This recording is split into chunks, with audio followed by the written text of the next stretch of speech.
5, 4, 3, 2, 1.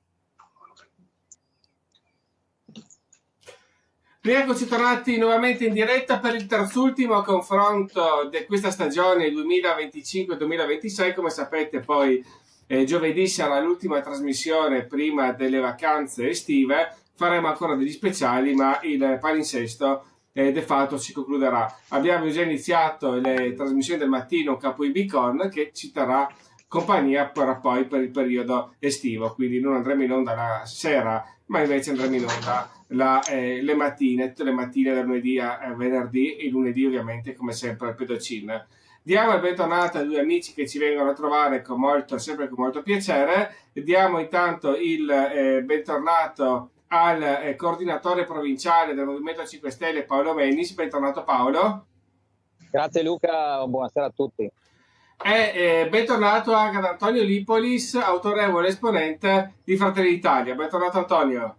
Grazie Luca, grazie per l'invito, buona serata a tutti. Allora partiamo con una domanda, parte Antonio per poco, LI contro ME, per cui la photo finish parte per primo Antonio, e partiamo con la questione sicurezza. Non passa giornata che non ci sia qualche rissa, qualche accoltellamento, qualche arresto, qualche aggressione, insomma diciamo il campionario è vasto, e anche le zone dove purtroppo vengono questi episodi sono piuttosto varie. A Trieste sembra non risparmiare nessuno.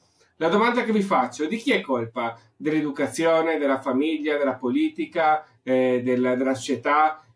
La politica fa abbastanza, oppure il vero problema è la famiglia e la politica può ben poco? Soprattutto riguardo ovviamente la questione Maranza, quindi ai ragazzini. Prego Antonio.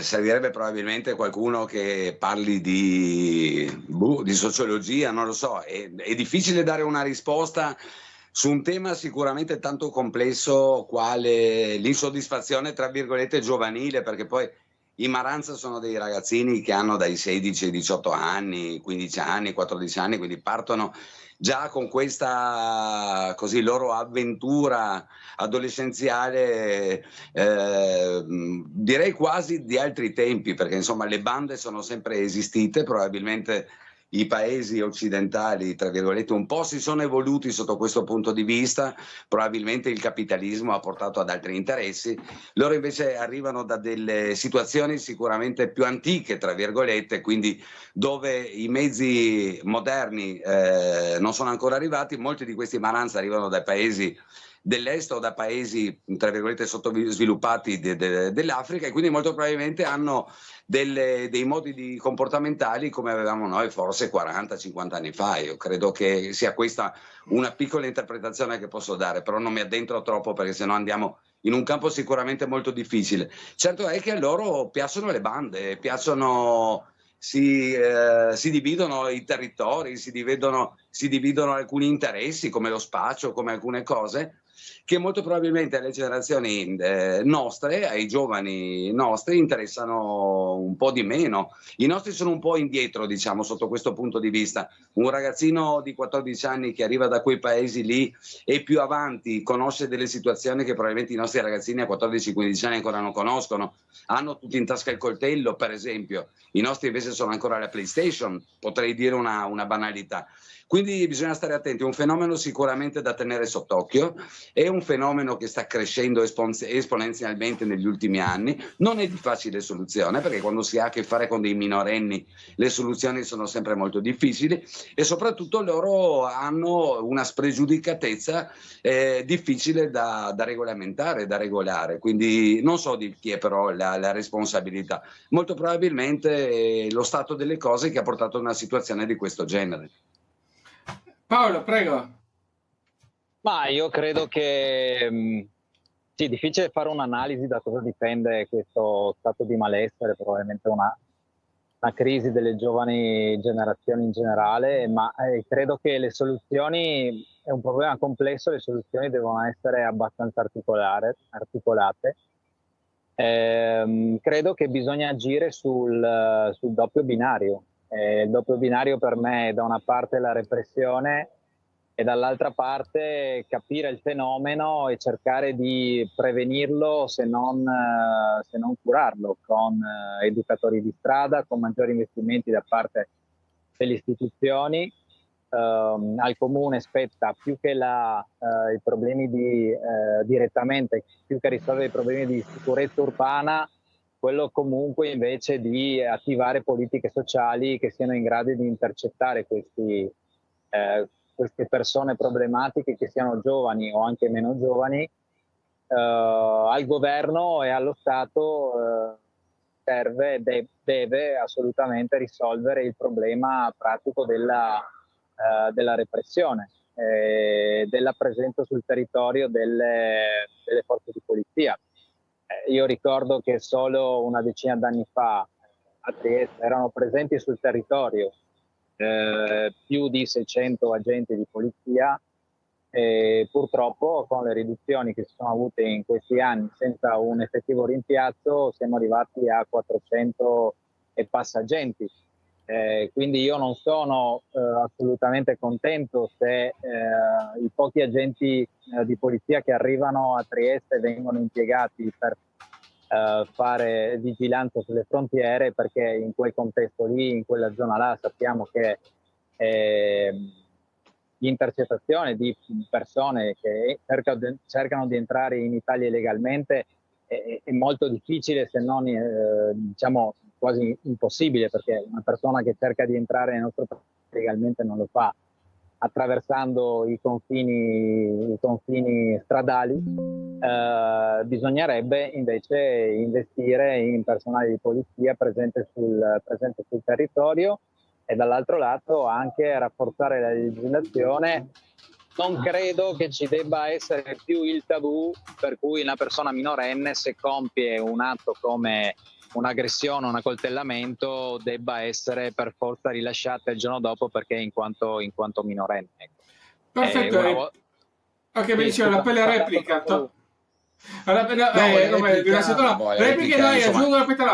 Aggiungo anche un'altra domanda. La politica fa abbastanza? Cosa dovrebbe fare in più? È anche colpa della politica quello che sta succedendo?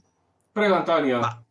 Diciamo che la politica, sicuramente il governo di centrodestra ci sta mettendo tutte le soluzioni possibili secondo la Costituzione, secondo le non impugnazioni, perché poi ogni tanto uno dice ma perché non fai quel provvedimento lì? Se fai quel provvedimento lì, poi subentrano anche alcuni organi che sono il bilanciamento della democrazia e che non ti fanno fare tutto quello che vuoi, perché sennò alcune cose si potrebbero fare con maggiore tranquillità, invece bisogna stare attenti, quindi è chiaro che bisogna muoversi nei cardini di una democrazia tra virgolette mondiale, perché poi oggi come oggi le regole dell'Italia devono essere condivise anche dall'Europa, non si può sgarrare più di tanto, anzi molte delle cose che sono state fatte dall'Italia servono per esempio come esempio, vedi i campi in Albania come esempio per tutta l'Europa, quindi ancora non hanno avuto una soluzione pratica per conosciuti motivi. Io mi auguro che in futuro siano una strada guida per molti altri paesi europei e che si vada in questa direzione qua. Le forze dell'ordine al confine di Fernetti per esempio, di Rabuiese, intanto danno un segnale che la clandestinità è un reato, che non si può arrivare in un paese senza essere controllati. Poi è chiaro che bisognerebbe retinare, dico io, chilometri e chilometri del confine tra il Friuli Venezia Giulia e la Slovenia, per fare in modo che gli stranieri non entrino. Questo non è possibile, e anche se lo facessimo molto probabilmente le forze di opposizione direbbero che stiamo facendo una cosa che va contro la legge, e quindi si dà un segnale. Il governo Meloni ha incrementato le forze di polizia, c'è bisogno di addestramento, perché poi chiaramente non è che uno prende dei giovani e li mette in campo direttamente, hanno bisogno di una scuola, hanno bisogno di tempi per entrare nel circolo della strada, tra virgolette. C'è un progetto per gli ausiliari dei carabinieri, anche qui si sta cercando di recuperare altre forze che servirebbero più carceri, però anche lì non è tanta la difficoltà nel costruire nuovi edifici, perché ci sono delle caserme abbandonate, quanto bisognerebbe assumere, e le spese dello Stato hanno dei bilanci che devono essere mantenuti sotto controllo, bisognerebbe assumere non dico decine di migliaia, probabilmente centinaia di migliaia di guardie penitenziarie, ne mancano soltanto oggi nelle carceri esistenti 10.000, figuriamoci se costruiamo altri 500, 600, 700 carceri in tutta Italia. Il governo sta facendo abbastanza secondo te, come dice Antonio? No, secondo me no, visto che si è presentato nel 2022 dicendo che risolverà i problemi della sicurezza e dell'immigrazione, e vediamo che la situazione complessivamente è peggiorata. Tra l'altro non credo sia un tema di nuove normative, perché il fatto, abbiamo visto i decreti sicurezza, il fatto di introdurre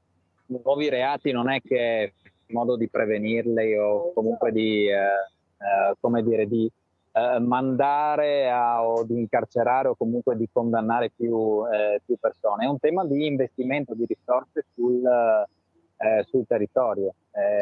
La presenza delle forze dell'ordine, vediamo qua a Trieste, è molto limitata, così come anche il comune di Trieste, causa appunto riduzione delle risorse, incapacità di utilizzare quelle poche risorse che ha ridotto gli interventi di politiche sociali che potrebbero prevenire alcune situazioni di disagio.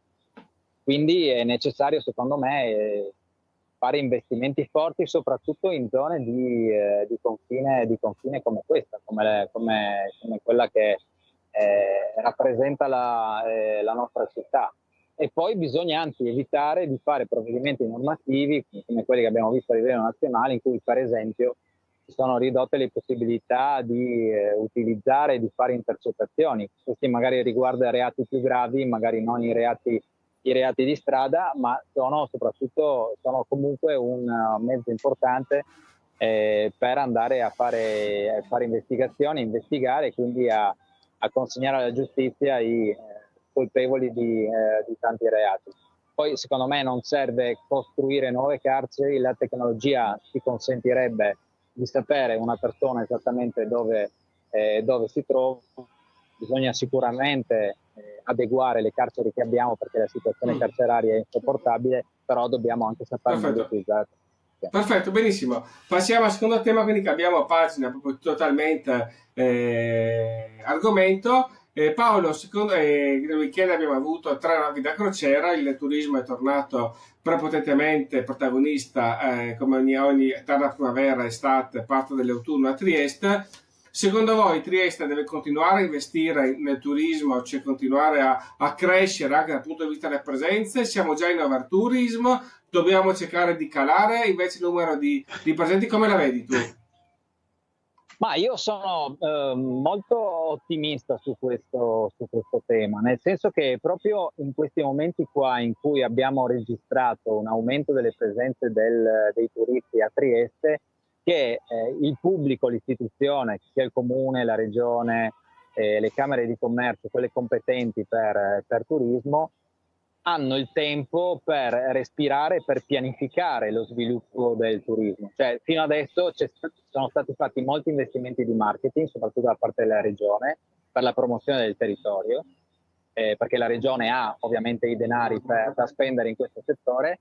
Adesso, secondo me, va capito per ogni realtà regionale, tra cui anche Trieste, qual è il tipo di turismo che Trieste può avere, e anche abbiamo la capacità di fare degli investimenti per poi selezionare il tipo di turismo.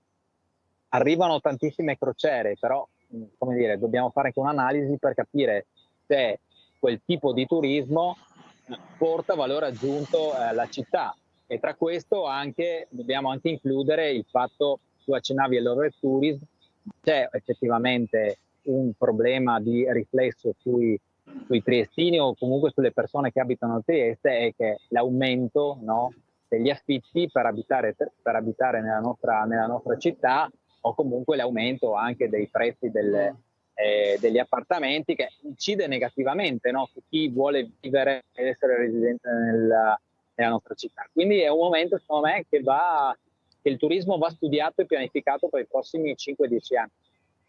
Antonio?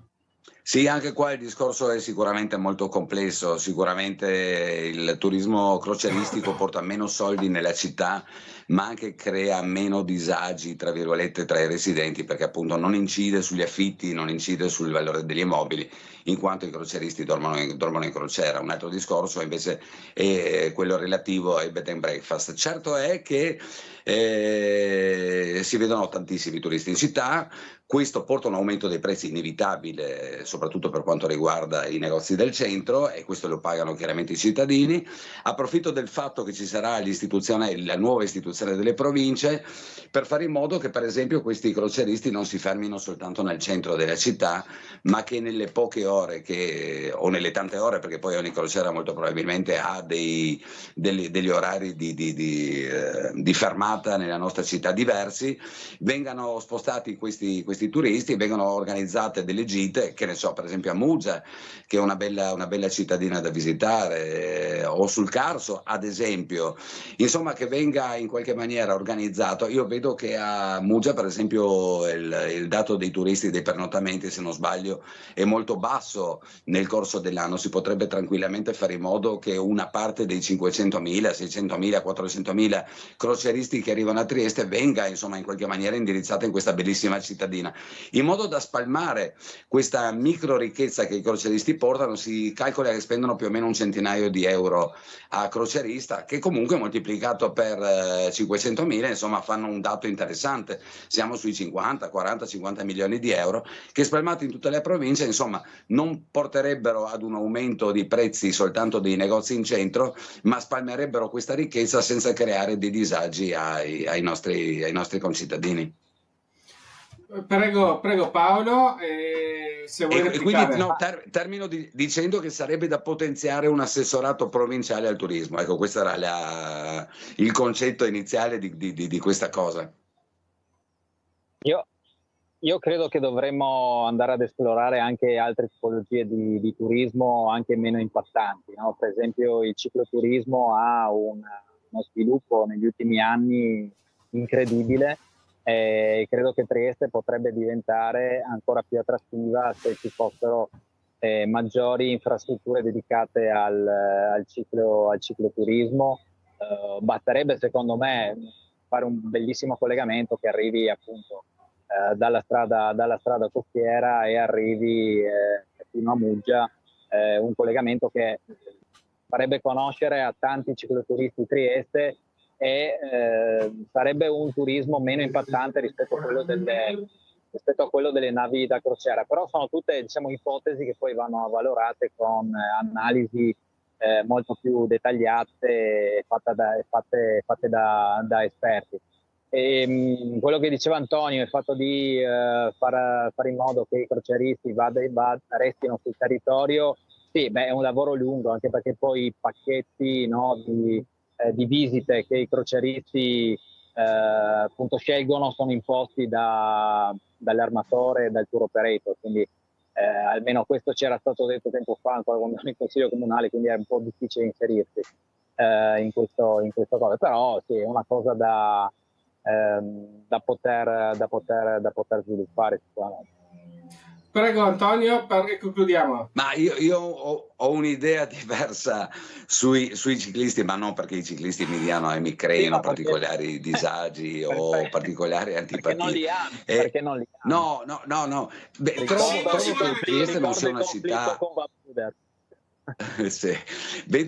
Credo che Trieste non sia una città adeguata per avere percorsi ciclabili, perché per conformazione naturale, allora se si viene a dire di fare un percorso che vada, che ne so, dalla costiera a Muggia, e questo non ha delle particolari interruzioni di sorta e diventa un percorso che veramente dà sfogo ai ciclisti, sono perfettamente d'accordo, va bene creare dei percorsi anche per loro. Siccome però ho visto che in molte zone della città si sono creati dei percorsi ciclistici e poi alla fine vengono utilizzate le strade normali e i percorsi ciclistici addirittura vengono percorsi meno dai ciclisti della strada normale, dico, secondo me, io capisco i fondi europei che vanno in qualche maniera utilizzati, ma però diventa soltanto un qualcosa che rende, tra virgolette, bello il lavoro, insomma, fa piacere. una cosa sai che insomma... sai perché poi i ciclisti non usano quelle parti di piste ciclabili? Proprio perché sono parziali e quindi fai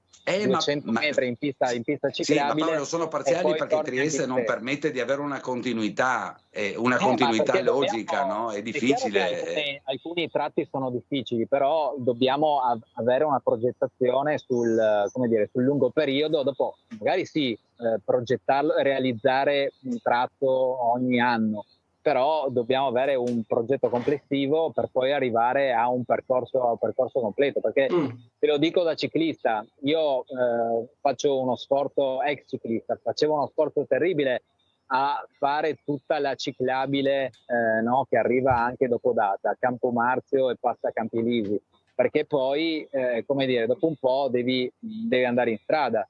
Poi c'è un ragionamento da fare su corsie bidirezionali, monodirezionali, saremo qua ore, però è un settore che secondo me va esplorato ma progettato bene prima di realizzare questo tipo. Perfetto, benissimo, siete stati bravissimi, quasi asburgici come tempismo, per cui il braccio di Paolo Menis ringrazia ovviamente ringrazio Antonio ovviamente per la puntualità, e concludiamo come sempre col solito borsello del candidato sindaco. Ancora di più diventa interessante ora che manca ormai meno di un anno alle elezioni, per cui ormai ci stiamo avviando alla rush finale. Partiamo con Antonio, quindi a oggi 26 maggio 2026, presumibilmente a meno di un anno alle votazioni. Chi è il candidato sindaco favorito per centro-sinistra? Antonio? L'altra volta mi ricordo di aver detto che i due candidati possibili erano Gialluz e Russo. Aggiungo un terzo nome, Caterina Conti. Paolo, centrodestra? Federica. Benissimo, perfetto. Vi ringraziamo per essere stati con noi. Paolo Menis, coordinatore provinciale del Movimento 5 Stelle, Antonio Lipoli, Fratelli d'Italia. Noi vi auguriamo buone vacanze e ci vediamo ovviamente sia a PIMB dove c'erano protagonisti la mattina, ma soprattutto per i confronti ci rivediamo a settembre. Buone vacanze Paolo e Antonio, noi ci vediamo fra 5 minuti. Arrivederci. Grazie.